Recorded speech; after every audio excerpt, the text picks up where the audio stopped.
Bonjour les amis, continuons notre chapitre 9 du livre des Actes des Apôtres. Aujourd'hui nous lisons les versets 19 à 25 pour parler du Saül de l'après-Damas. Il passa quelques jours avec les disciples de Damas et sans attendre, il proclamait dans les synagogues que Jésus est le Fils de Dieu. Tous ceux qui l'entendaient en restaient stupéfaits. Ils disaient, mais n'est-ce pas lui qui à Jérusalem s'acharnait contre ceux qui invoquent ce nom?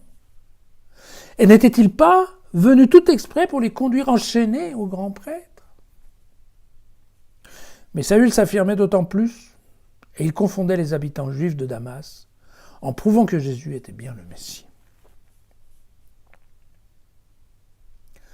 Un temps assez long s'était écoulé quand ces Juifs se concertèrent pour le faire périr. Saül eut alors connaissance de leur complot.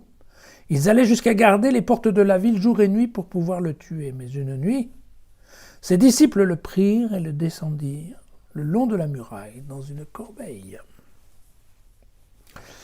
Écoutez, c'est un passage qui est court, mais qui nous montre un peu le monde à l'envers, puisque vous voyez que le persécuteur est devenu ami des disciples, qu'il se met à proclamer le nom de Jésus, et surtout qu'il se met à proclamer dans les synagogues que Jésus est le Fils de Dieu. Donc il va de soi que les Juifs n'en reviennent pas, qu'ils ne comprennent pas.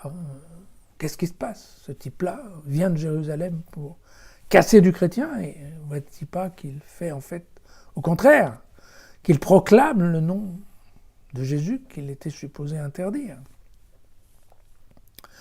Et donc, comme l'avait prévu Jésus, vous vous souvenez, hier, il disait bien, je vais lui montrer qu'il faut qu'il souffre pour mon nom.